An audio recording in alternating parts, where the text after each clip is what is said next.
बच्चों, स्वागत है आप सबका एक बार फिर से क्रैक स्टडी पर। तो आज हम पढ़ेंगे वैद्युत चुंबकीय प्रेरण का चौथा लेक्चर। देखिए, आज के लेक्चर में वैसे तो हमें न्यूमेरिकल वाला पोर्शन स्टार्ट करना था, बट लास्ट लेक्चर में हमने आपको पढ़ाया था लास्ट टॉपिक, जहाँ पे हमने श्रेणी क्रम में प्रेरकत्व का संयोजन और समांतर क्रम में प्रेरकत्व का संयोजन पढ़ लिया था। तो उसके बाद ना कुछ दो टॉपिक छोटे छोटे बच चुके हैं, जिनमें से पहला टॉपिक है हमारे पास आज के लिए अन्योन्य प्रेरण गुणांक और स्वप्रेरण गुणांक में संबंध। तो आइए देखते हैं, बिना किसी देरी के लेक्चर शुरू करते हैं। अपना लेक्चर शुरू करने से पहले अगर आपने चैनल को सब्सक्राइब नहीं किया है तो सब्सक्राइब टू क्रैक स्टडी। तो चलिए भाई शुरू करते हैं लेक्चर बिना किसी देरी के। देखिए, हमें पता है अब ये जो हम कर रहे हैं ना स्वप्रेरण गुणांक और अन्योन्य प्रेरण गुणांक के लिए, ये हम कर रहे हैं दो परिनालिकाओं के लिए। तो हम मान लेते हैं परिनालिका के लिए स्वप्रेरण गुणांक। तो हमें पता है स्वप्रेरण गुणांक L बराबर क्या होता है, L बराबर होता है फाई अपॉन आई। कहाँ से आया है ये, क्योंकि फाई बराबर आता है L इंटू आई के। अच्छा, हम यहाँ पे ले रहे हैं, अगर उसमें n फेरे हों तो इसका फॉर्मूला हो जाएगा L बराबर n फाई अपॉन आई। तो यहाँ पे मैं दो परिनालिकाओं की बात चल रही है, तो मैं ले रहा हूँ प्रथम परिनालिका के लिए। दोनों की बात करेंगे तो प्रथम परिनालिका के लिए स्वप्रेरण गुणांक L1 बराबर आएगा N1 फाई 1 अपॉन आई। इसी तरीके से जो हमारी द्वितीय परिनालिका है, इसके लिए सेम हो जाएगा L2 बराबर N2 फाई 2 अपॉन आई। अच्छा, ये जो फाई है इसको थोड़ा सा आप ना यहाँ पे देखना। तो यहाँ पे मैं कह सकता हूँ, चूंकि फाई का मान होता है B इंटू ए के बराबर, यानी कि फाई बराबर होता है, फाई क्या है, चुंबकीय फ्लक्स, और चुंबकीय फ्लक्स क्या होता है, चुंबकीय क्षेत्र इंटू क्षेत्रफल के बराबर। अच्छा, अगर मैं पहली कुंडली की बात करूँ यानी कि फाई 1, तो ये हो जाएगा इसमें। अच्छा, अगर यहाँ पे n फेरे हों तो ये इसका सिंपल जो है। अच्छा यार भाई बताओ, अच्छा परिनालिका के लिए चुंबकीय क्षेत्र क्या होता है, तो बच्चों आप याद रखना, परिनालिका के लिए चुंबकीय क्षेत्र का मान होता है म्यू 0 आई अपॉन एल इंटू ए। अब ये जो व्यंजक है ना परिनालिका के चुंबकीय क्षेत्र बी का, म्यू 0 आई अपॉन एल, ये मैंने आपको पढ़ाया नहीं क्योंकि आपके सिलेबस से कट चुका है, लेकिन चूंकि इस फॉर्मूले में यूज हो रहा है इसलिए हमने यहाँ पे आपको बता दिया कि परिनालिका के कारण चुंबकीय क्षेत्र की तीव्रता होती है बी बराबर म्यू 0 आई अपॉन एल के बराबर। अच्छा ठीक है, अगर इसमें n फेरे हों तो यहाँ पे भी n लग जाता है। तो फाई का फॉर्मूला हमें फाइनली मिल गया कि फाई का जो मान है वो आएगा n म्यू 0 आई अपॉन एल इंटू ए के बराबर। तो अगर हम फाई 1 की बात करें तो फाई 1 क्या होगा, इसीलिए फाई 1 क्या होगा भाई, फाई 1 होगा n1 mu 0 I upon L into A. और इसी तरीके से जो हमारा फाई 2 है ये भी निकाल लेते हैं। तो फाई 2 होगा हमारा n2 म्यू 0 आई अप ए और अपॉन एल, यही होगा। अब फाई 1 और फाई 2 के मान उठा करके L1 और L2 में रख रहे हैं, तो हमें फाइनली L1 जो मिलेगा वो मिलेगा N1 इंटू, यहाँ पे फाई की वैल्यू रखो, N1 म्यू 0 आई ए अपॉन एल, ये मिल गया। इसके बाद ये जो अपॉन का आई है यहाँ पे मैंने स्मॉल बना रखा है, यहाँ कैपिटल आई बना रखा है। तो आप एक काम कर लो, इसको भी कैपिटल ही बना लो, ठीक है, यहाँ से इसको भी कैपिटल बना लो और इसको भी कैपिटल बना लो, ताकि आप कंफ्यूज ना हो जाए। ठीक, अब ये आया एल, एन की जगह आ गया, फाई की जगह आ गया, और अपॉन का जो आई है वो यहाँ आ गया। अच्छा देखो, इसके अपॉन में 1 मानेंगे, वो बन जाएगा यहाँ। ये आई डायरेक्टली मैं यहाँ से ऐसे नहीं कह सकता कि इस एल के मल्टीप्लाई में आई आ जाएगा, यानी हम यहाँ से फाइनली कह सकते हैं आई से आई कैंसिल हो जाएगा। तो L1 बराबर आ जाएगा N1 का स्क्वायर इंटू में म्यू नोट ए और अपॉन में एल आ जाएगा, इक्वेशन नंबर 1। इसी प्रकार से यहाँ पे हम L2 निकाल लेते हैं। इसी प्रकार जो L2 है वो आएगा हमारा N2 इंटू फाई 2। फाई 2 का मान क्या है, फाई 2 का मान है N2 म्यू 0 आई ए अपॉन एल। सॉल्व करेंगे तो L2 बराबर, अच्छा इसके बटे में आई है तो बटे का कैपिटल आई यहाँ आ गया, या डायरेक्टली आप समझ लीजिए कि वो N2 में यहाँ आ जाएगा, जिस आई से ये वाला आई चटक जाएगा। यहाँ से बचेगा हमारे पास N2 का square into mu naught upon into A और अपॉन एल, ये आ गया इक्वेशन नंबर 2। तो हमारे पास L1 का मान आ गया, हमारे पास L2 का मान आ गया। अब देखो, ये तो आ गए हमारे पास स्वप्रेरण गुणांक। अब आप ना एक बात ध्यान से रखना, अन्योन्य प्रेरण गुणांक, अन्योन्य प्रेरण गुणांक, इसका मान क्या होता है स्पेशल तौर पर किसके लिए, हम परिनालिका की बात कर रहे हैं ना। तो यहाँ लिखना दो परिनालिकाओं के लिए, दो परिनालिकाओं के लिए, दो परिनालिकाओं के लिए जो अन्योन्य प्रेरण गुणांक m है, इसका मान होता है मेरे भाई m बराबर होता है सेम फाई 2 अपॉन आई 1 के। ठीक है। अब यहाँ पे भी परिनालिकाओं का चुंबकीय क्षेत्र रखेंगे, क्योंकि यहाँ दोनों परिनालिका एक साथ काम करती है अन्योन्य प्रेरण में। स्व प्रेरण में एक ही परिनालिका के अंदर होता है, इसलिए हमने पहले का अलग लिया, दूसरे का अलग लिया। यहाँ पे दोनों काम करते हैं, प्राइमरी एक सेकेंडरी, इसलिए इसको सॉल्व करने के बाद m का मान आता है कैपिटल N1 N2, यानी कि पहली कुंडली या पहली परिनालिका के फेरे इंटू दूसरी परिनालिका के फेरे और इंटू परिनालिका का चुंबकीय क्षेत्र μ0 I अपॉन L और इंटू में कैपिटल A, क्योंकि बटे में ये भी I है तो I से ये वाला I कैंसिल हो जाएगा, इंटू में I लिख लेते हैं चलो एक बार पहले। तो m बराबर आएगा N1 N2 म्यू नोट, यहाँ पे आ गया इंटू A और अपॉन में आ गया L, समीकरण नंबर 3। अच्छा ये यहाँ पे आप लिख लेना, चूँकि फाई बराबर होता है बी ए के और बी बराबर होता है, यहाँ पे दोनों कुंडली की बात चल रही है, इसीलिए N1 N2 म्यू नोट आई अपॉन एल के बराबर होता है बी का मान, ठीक है। ध्यान रखना, क्योंकि यहाँ पे प्राइमरी और सेकेंडरी की बात चली। देखो I1 पहले कुंडली में धारा, φ2 दूसरी कुंडली का चुंबकीय फ्लक्स, तो हमने धारा को समान मान करके φ1 φ2 एक साथ रख लिए हैं अन्योन्य प्रेरण के लिए।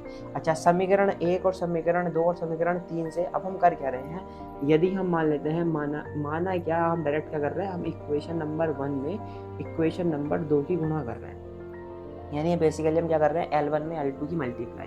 तो L1 में हमने L2 की मल्टीप्लाई करी तो हमें मिलेगा, देखो ध्यान से देखना, N1 स्क्वायर में N2 स्क्वायर की मल्टीप्लाई, यानी यहाँ से आ गया N1 square into N2 square. उसके बाद म्यू नॉट में म्यू नॉट की मल्टीप्लाई, यानी कि यहाँ से आ गया म्यू नॉट का स्क्वायर। उसके बाद कैपिटल ए में कैपिटल ए की मल्टीप्लाई, यानी कि यहाँ से आ गया कैपिटल ए का स्क्वायर, अपॉन नीचे से स्मॉल एल की मल्टीप्लाई स्मॉल एल में, तो ये हो गया स्मॉल एल का स्क्वायर। स्मॉल एल क्या है, अगर किसी के मन में डाउट आ रहा है तो परिनालिका की लंबाई।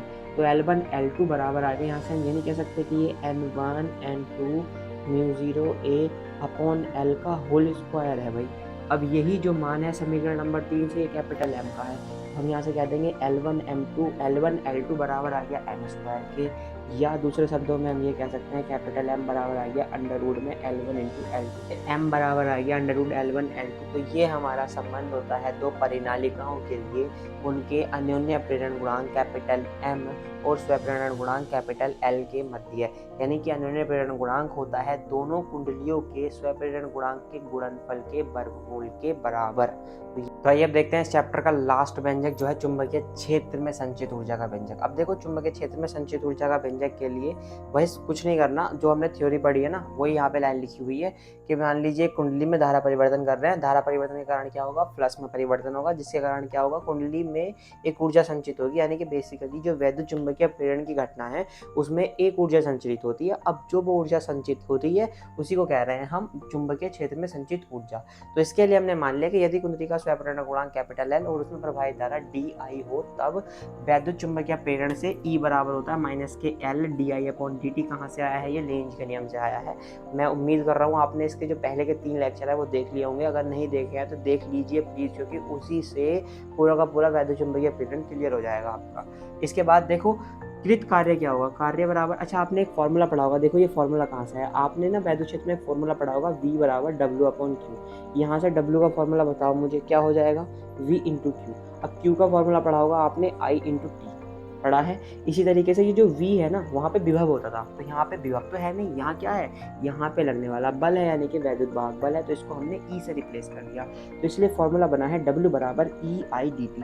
अब ये इसमें माइनस कहाँ से आया है, तो इसमें माइनस ये क्या दिखा रहा है, इसमें माइनस दिखा रहा है कि ये जो उत्पन्न प्रेरित विद्युत वाहक बल है ये उसी कारण का विरोध कर रहा है, तो ये सिर्फ दिशा दिखाने के लिए हमने यहाँ पे लिखा है। अच्छा उसके बाद ये करते हैं समीकरण नंबर 1 व 2 से, समीकरण यानी कि समीकरण नंबर 1 से E का मान रखा है। बेसिकली अगर हम समीकरण ऐसे E का मान रखें तो आप ये समझ लीजिए कि अगर आपको ये डेरिवेशन सीखना है ना तो उसमें यही वाली एक बात है जो आपको लर्न करनी है कि जो बल का कार्य है आता कहाँ से है, कार्य कहाँ से आता है, V बराबर W अपॉन Q होता है, W बराबर होगा V इंटू Q, Q बराबर होगा IT और V किस में रिप्लेस हो जाएगा, यहाँ पे E में। क्यों रिप्लेस हो रहा है, क्योंकि V वहाँ पे विभव होता था, यहाँ पे क्या है, विद्युत वाहक बल है।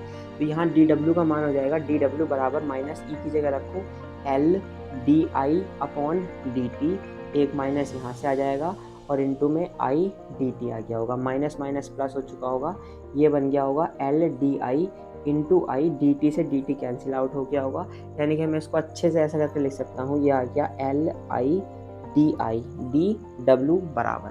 अब ये जो इसको हमें समीकरण नंबर 3 मान रहा हूँ। अब देखो मान लेते हैं कि कुंडली में जो धारा का मान है वो 0 से लेकर के I तक हो रहा है। तो यहाँ पे हम लिख लेते हैं माना कुंडली की धारा 0 से I तक ले जाने में या होने में, I तक होने में कृत कार्य W है। तो अगर कृत कार्य W है तो हम कह सकते हैं समीकरण नंबर, यहाँ पे लिख लेते हैं एक लाइन पहले, समीकरण नंबर 3 का समाकलन करने पर, समाकलन क्यों करना है भाई, क्योंकि हमें ये परिवर्तन खत्म करना है, यानी कि ये D को खत्म करना है, ये जो D आ रहा है ना, इस D को खत्म करना है। तो हमने लगा दिया दोनों तरफ समाकलन dw बराबर, यहाँ से देखो ये तो एक गुणांक है यानी कि एक स्थिरांक है, इसका समाकलन होगा नहीं, इसको बाहर निकालो तो आ गया I डी। अब देखो धारा जा रही है 0 से लेकर I तक और ऐसा होने में जो कार्य हो रहा है वो है W, W की जाएगा 0 W।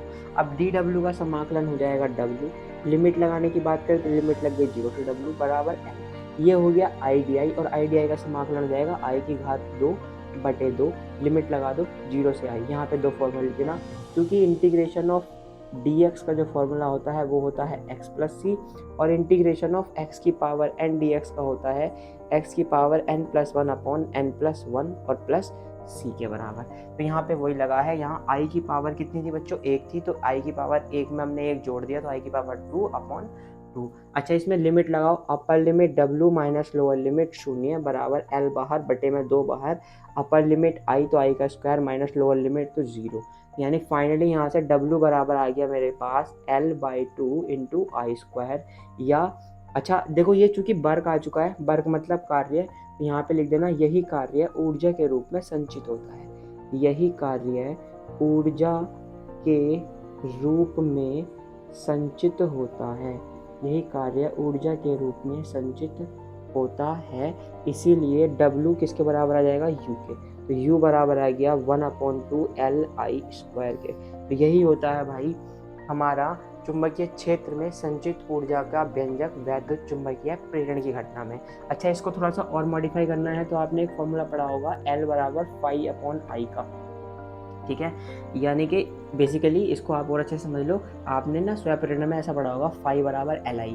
तो यहाँ से आपके पास एक बार L है एक बार I है, तो इससे दो फॉर्मूले और बन जाते हैं। अगर मैं यहाँ से L बराबर रखूँ तो ये आ जाएगा φ/I, तो इसको मैं या करके लिख सकता हूँ U बराबर 1/2, L की जगह आ जाएगा φ/I इंटू में आई स्क्वायर, तो एक की पावर चटक जाएगी, यानी कि U का फॉर्मूला एक ये भी आता है 1/2 हाफ इंटू 1/2 फाई इंटू आई। या अगर मैं यहाँ से कहूँ आपसे कि I का मान निकालो तो I का मान आएगा φ/L, तो ये दूसरा आएगा। तो यहाँ पे अगर तुम U की जगह ऐसे करके रखोगे U बराबर 1/2 L, I की जगह रखोगे फाई, तो फाई का स्क्वायर बटे L का स्क्वायर, L का स्क्वायर से एक पावर खत्म हो जाएगी, यानी कि U बराबर हो जाएगा 1/2 फाई स्क्वायर अपॉन L। तो ये भी एक फॉर्मूला होता है स्थित ऊर्जा का। तो इस तरीके से मैंने आपको 3 फॉर्मूले बता दिए। अगर ये दिखाई नहीं दे रहा है तो मैं आपको यहाँ पे तीनों फॉर्मूले एक साथ लिख करके दिखाता हूँ। यानी एक बराबर आ गया U बराबर हाफ LI स्क्वायर कह लीजिए, या U बराबर कह लीजिए हाफ फाई इंटू आई कह लीजिए, या U बराबर कह लीजिए half phi square upon L।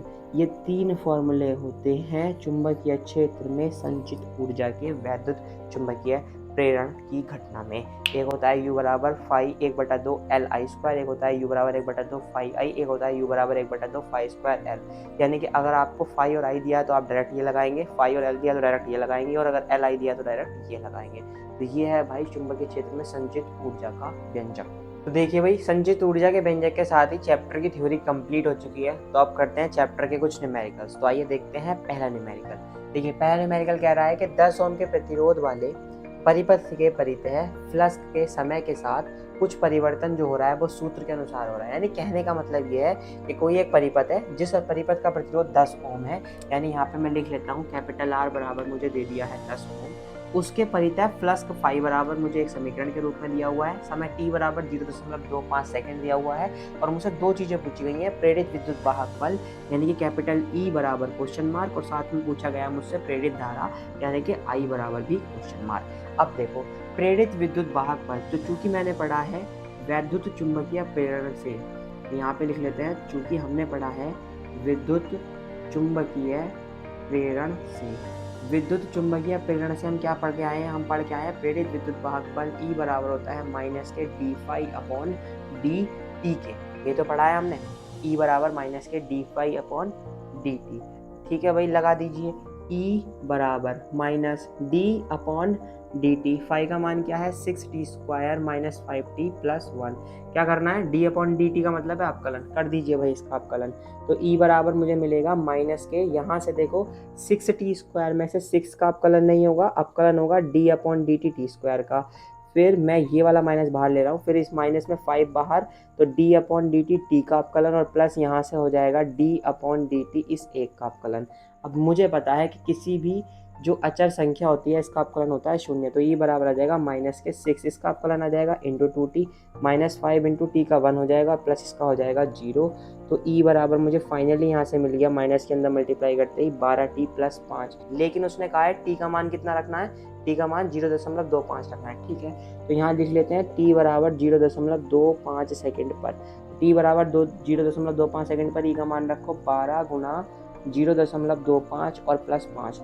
ठीक है भाई, मल्टीप्लाई कर दीजिए इसकी, 25 की मल्टीप्लाई 2 में करेंगे तो 25 दूनी मिलेगा 50, 50 का मिलेगा हमको 0, हाथ से लगेंगे यहाँ पे 5, 25 ही का ना 25 और 25 में 5 जोड़ेंगे तो आ जाएगा 30। अब देखो दशमलव कितने अंकों बाद लगेगा, दशमलव लगेगा 2 अंकों के बाद, तो यहाँ पे चूंकि हमारे पास जो संख्या मिली है हमें, यहाँ पे लिख लेते हैं हम, संख्या मिली है हमें 302 अंकों के बाद दशमलव का मतलब है यहाँ पे, और ये है माइनस के तो प्लस 5, तो आंसर आ गया -3 प्लस 5, यानी फाइनली मुझे क्या मिल गया, बल कितना मिल गया, 2 न्यूटन का मुझे मिल गया।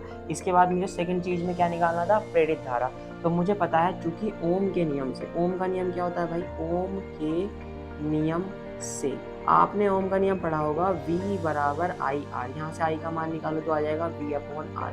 अब यहाँ पे V क्या होता था, यहाँ पे V होता था विभव यानी कि, अच्छा विभव यानी विभवांतर, अच्छा यहाँ पे क्या है, यहाँ पे विभव तो है नहीं, यहाँ क्या है हमारे पास है वैद्युत वाहक बल, तो इसको हम ये भी कह सकते हैं, या I बराबर कैपिटल E अपॉन आर, यानी I बराबर, अच्छा 0.25 सेकंड पर ही निकालना है ना प्रेरित धारा, तो I बराबर 0.25 सेकंड पर जो हमारा E है इसका मान कितना था, 2/r का मान कितना दे रखा है क्वेश्चन में, 10 दे रखा है, तो 10/2 ये 2/10 आ जाएगा, तो दशमलव भाग कर लेंगे, 0.2 एम्पियर की यहाँ पर धारा प्रेरित हो रही होगी। तो इस तरीके से क्वेश्चन नंबर 1 जो है आपका वो कंप्लीट हो जाएगा। तो पहले क्वेश्चन के बाद आइए देखते हैं क्वेश्चन नंबर 2। क्वेश्चन नंबर 2 पहले क्वेश्चन के जैसा ही है, तो देखिए क्वेश्चन भी ऐसा ही कुछ कह रहा है कि कुंडली का चुंबकीय फ्लक्स इस बार भी आपको एक समीकरण के रूप में दिया हुआ है, समय का मान 2 सेकंड दिया हुआ है, प्रेरित विद्युत वाहक बल E का मान निकालना है, प्रतिरोध का मान दिया हुआ है और धारा I का मान निकालना है। सबसे पहले लिख लेते हैं वैद्युत चुंबकीय प्रेरण से, चूंकि प्रेरण से हम डायरेक्ट लिख रहे हैं, चूंकि प्रेरण से हमें एक बात पता है कि वैद्युत वाहक बल E बराबर होता है minus k d phi upon d t के, ये हमने बिल्कुल पढ़ चुका है। ये कहाँ से आया, ये फैराडे के पहले नियम से आया। अगर आपने लेक्चर नहीं देखा है तो डिस्क्रिप्शन में लिंक है, पहले वो लेक्चर जरूर देखिए। मैं बार बार ये रिपीट करके कह रहा हूँ कि lecture number 1, lecture number 2, lecture number 3 जो है वो इस चैप्टर की जान है। 95% सिलेबस इस चैप्टर का उन्हीं तीनों लेक्चर में कंप्लीट है। ठीक है, तो E बराबर होता है minus k d phi upon d t, E बराबर माइनस डी फाई, तो D upon d t, phi का मान रखो, फाई का मान है 60t की घात 3 plus 2t² minus t plus 1। ठीक है, आइए तो E बराबर माइनस, इसका अंदर अपकरण कर लेते हैं, माइनस को बाहर छोड़ते हैं, D अपॉन डी टी 4 का नहीं होगा, t की घात 3 प्लस 2 का नहीं होगा, D upon d T t की घात 2 minus D upon d T t का और plus D upon d T इस एक। तो मुझे यहाँ से 2-4 कुछ सूत्र मैं आपको बताना चाहूँगा, 2-4 क्या, एक ही सूत्र है basically, D upon D x x की पावर n। अगर D upon D x x की पावर n है तो फॉर्मूला होता है n x की पावर n माइनस 1। और एक और फॉर्मूला याद रख लो, D अपॉन डी एक्स किसी भी अचर का या फिर यहाँ पे a, इसका अचर का जो अपकरण है वो 0 होता है। अपकरण का मतलब परिवर्तन, अब जिसकी वैल्यू फिक्स है उसमें कोई परिवर्तन होगा नहीं, तो E बराबर आ गया माइनस, तो इसका हो जाएगा 3t², तो यहाँ पे आ जाएगा, डायरेक्टली मैं लिख रहा हूँ 12t की घात 2 प्लस इस तरीके से इस 2 की इस 2 में गुणा हो जाएगी, 2 दूनी 4t हो जाएगा और माइनस 1 हो जाएगा।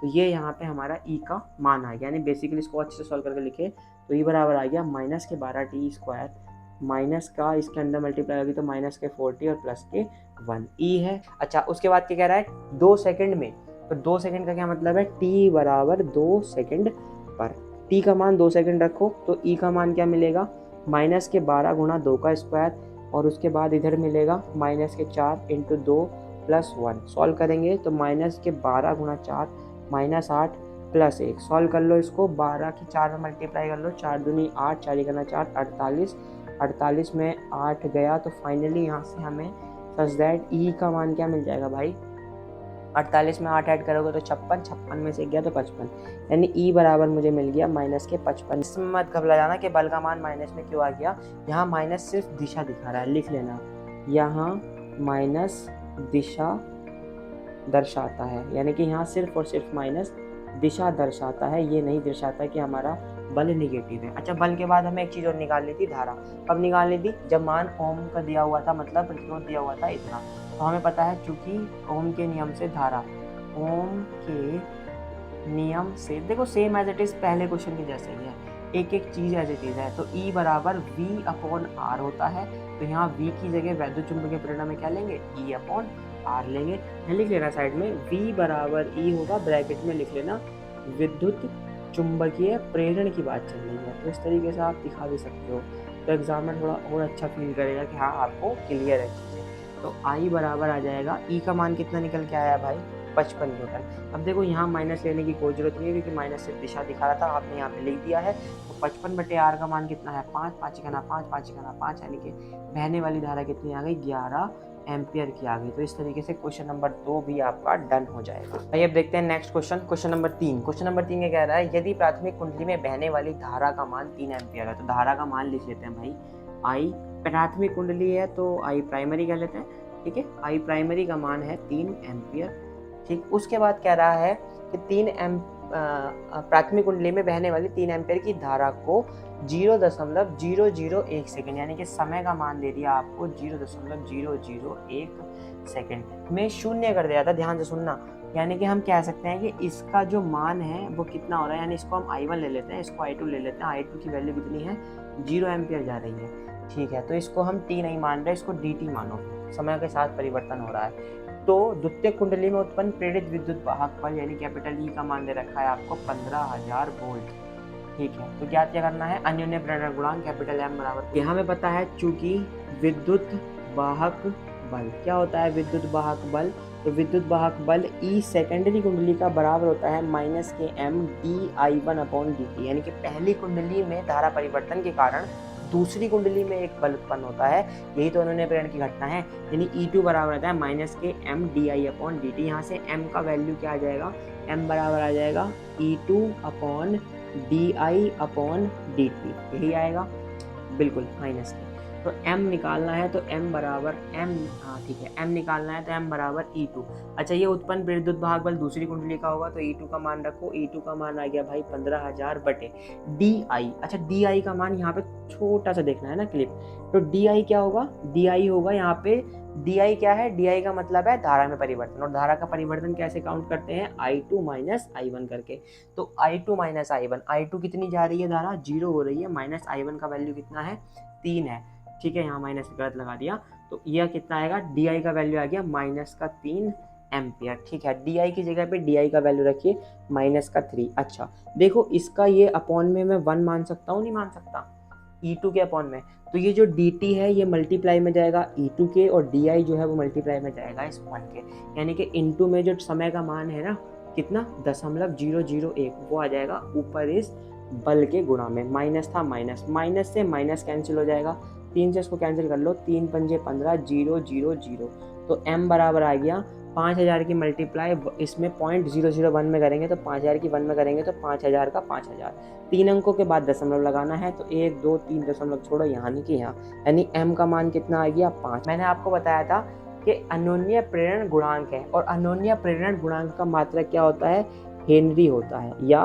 वेबर प्रति एम्पियर होता है, याद है ना भाई पिछले लेक्चर, तो अगर लेक्चर नहीं देखा है तो जाकर के पहले लेक्चर देख लो।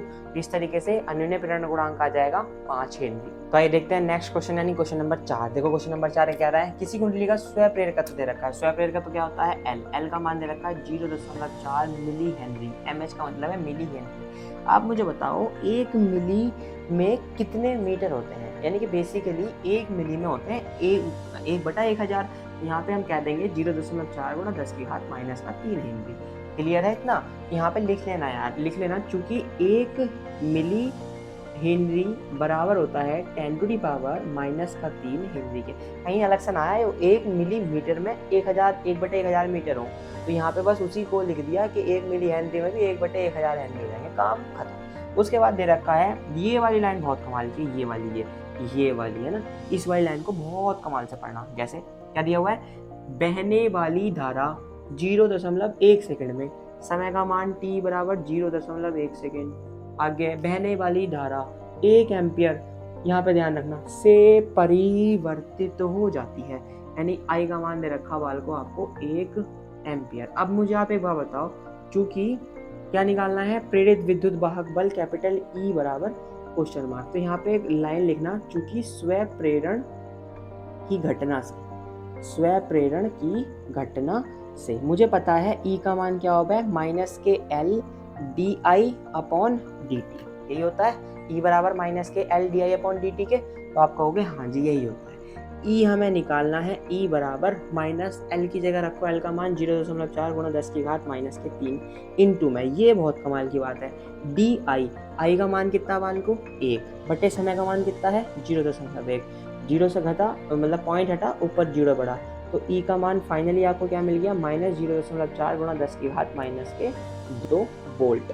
ठीक है भाई, तो ये आ गया हमारा विद्युत वाहक बल। अब इसमें ध्यान रखने वाली बात यही है, जिसमें मैंने स्टार बना दिया, कि यहाँ पे DI/dt का मान आपको दिया नहीं था, लेकिन हमने निकाला है। तो आइए अब देखते हैं क्वेश्चन नंबर 5। देखिए क्वेश्चन नंबर 5 शुरू करने से पहले मैंने आपको क्वेश्चन नंबर 1, 2, 3 अभी तक जितने भी क्वेश्चन कराए हैं, उनमें से 3 क्वेश्चनों में मैंने आपको E का मात्रक जो है यहाँ पे न्यूटन लिखवा दिया है, तो आप उसको गलत मान लीजिए, क्योंकि देखिए E का मात्रक न्यूटन नहीं होता है, तो मैं उसके लिए आपसे माफ़ी मांगता हूँ, मेरी गलती है। यहाँ पे E का मात्रक न्यूटन नहीं होता है, वोल्ट होता है मेरे बच्चों, मुझसे गलती हो गई है, तो आप प्लीज़ उसको थोड़ा भूल जाइए, माफ़ कर दीजिएगा, है ना, गलतियाँ इंसान से होती हैं यार।